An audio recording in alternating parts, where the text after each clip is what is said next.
السلام علیکم ناظرین۔ بنو اسرائیل کے کافر پرانے ملعون ہیں۔ حضرت داؤد علیہ السلام اور حضرت عیسیٰ علیہ السلام کی زبانیں انہیں کے زمانے میں ملعون قرار پا چکے ہیں، کیونکہ وہ اللہ تعالیٰ کے نافرمان تھے اور مخلوق اللہ پر ظالم تھے۔ تورات، انجیل، زبور اور قرآن سب کتابیں ان پر لعنت برساتی آئیں۔ یہ اپنے زمانے میں بھی ایک دوسرے کو برے کاموں پر دیکھتے تھے، لیکن گنی سادے بیٹھے رہتے تھے۔ حرام کاریاں اور گناہ کھلے عام کرتے تھے اور کوئی کسی کو روکتا نہ تھا۔ یہ تھا ان کا بدترین فعل۔ مسند احمد میں فرمان رسول صلی اللہ علیہ وآلہ وسلم ہے کہ بنو اسرائیل میں پہل جب گناہگاریاں شروع ہوئیں تو ان کے علماء نے انہیں روکا، لیکن جب دیکھا کہ باز نہیں آتے تو انہوں نے انہیں الگ نہ کیا، بلکہ انہی کے ساتھ اٹھتے بیٹھتے کھاتے پیتے رہے۔ اللہ تعالیٰ نے ایک دوسرے کے دل بڑھا دیے اور حضرت داؤد علیہ السلام اور حضرت عیسیٰ علیہ السلام کی زبانی ان پر لعنت فرمائی، کیونکہ وہ نافرمان ظالم تھے۔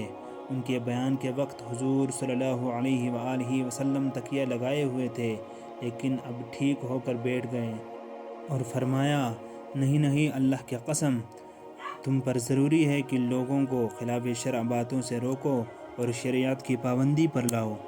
ابو داؤد کی حدیث میں ہے کہ سب سے پہلی برائی بنی اسرائیل میں یہی داخل ہوئی تھی کہ ایک شخص دوسرے کو خلاف شریعت کوئی کام کرتے دیکھتا تو اسے روکتا، اس سے کہتا کہ اللہ تعالیٰ سے ڈر اور اس برے کام کو چھوڑ دے، یہ حرام ہے۔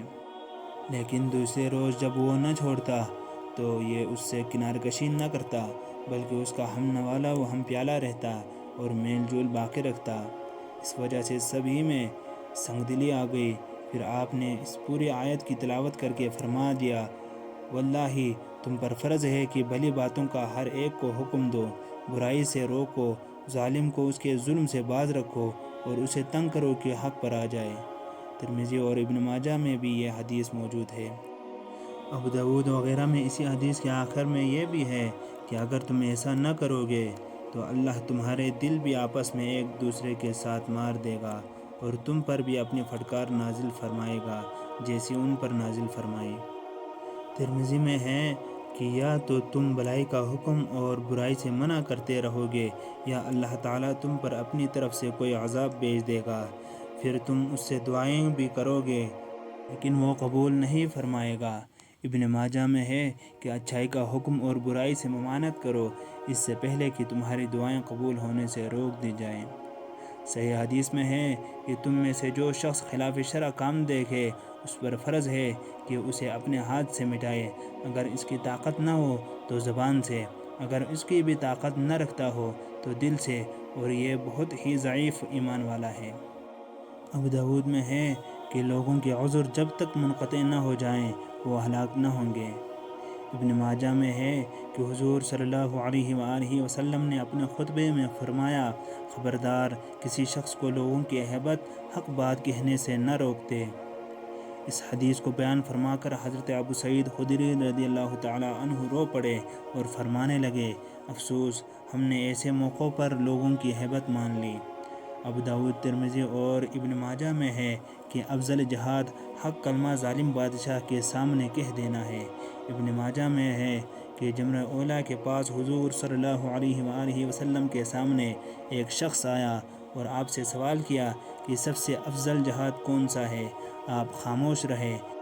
پھر آپ جمرہ ثانیہ پر آئے تو اس نے پھر وہی سوال کیا، مگر آپ صلی اللہ علیہ وآلہ وسلم خاموش رہے۔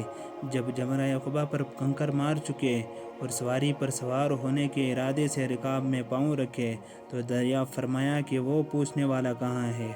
اس نے کہا، حضور میں حاضر ہوں۔ فرمایا، حق کلمہ ظالم بادشاہ کے سامنے کہہ دینا۔ ابن ماجہ میں ہے کہ تم میں سے کسی شخص کو اپنی بے عزتی نہ کرنی چاہیے۔ لوگوں نے پوچھا، حضور یہ کیسے؟ فرمایا، خلاف شرع کوئی امر دیکھے اور کچھ نہ کہے، قیامت کے دن اس سے باز پرس ہوگی کہ فلاں موقع پر تو کیوں خاموش رہا؟ یہ جواب دے گا کہ لوگوں کے ڈر کی وجہ سے۔ اللہ تعالیٰ فرمائے گا، میں سب سے زیادہ حقدار تھا کہ تو مجھ سے خوف کھائے۔ ایک روایت میں ہے کہ جب اسے اللہ تعالیٰ تلقین حجت کرے گا تو یہ کہے گا کہ تجھ سے تو میں نے امید رکھی اور تو لوگوں سے خوف کھا گیا۔ مسند احمد میں ہے کہ مسلمانوں کو اپنے تئیں ذلیل نہ کرنا چاہیے۔ لوگوں نے پوچھا کیسے؟ فرمایا ان بلاؤں کو سر پر لینا جن کو برداشت کی طاقت نہ ہو۔ ابن ماجہ میں ہے کہ حضور صلی اللہ علیہ وآلہ وسلم سے سوال کیا گیا کہ امر بالمعروف اور نہی عن المنکر کب چھوڑی جائے؟ فرمایا اس وقت جب تم میں بھی وہی ظاہر ہو جائے جو تم سے اگلوں میں ظاہر ہوا تھا۔ ہم نے پوچھا وہ کیا چیز ہے؟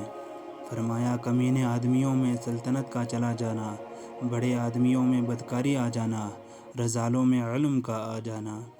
حضرت زید رضی اللہ تعالیٰ عنہ کہتے ہیں کہ رذالوں میں علم آ جانے سے مراد فاسقوں میں علم آ جانا ہے۔ اللہ تعالیٰ سے دعا ہے اللہ تعالیٰ ہمیں نیک کام خود کرنے اور دوسروں کو تلقین کرنے کی توفیق عطا فرما، برے کاموں سے اور برائیوں سے خود بچنے اور دوسروں کو بھی بچنے کی تلقین کرنے والا بنا، آمین یا رب العالمین، بجاہ سید المرسلین، والسلام علیکم ورحمۃ اللہ وبرکاتہ۔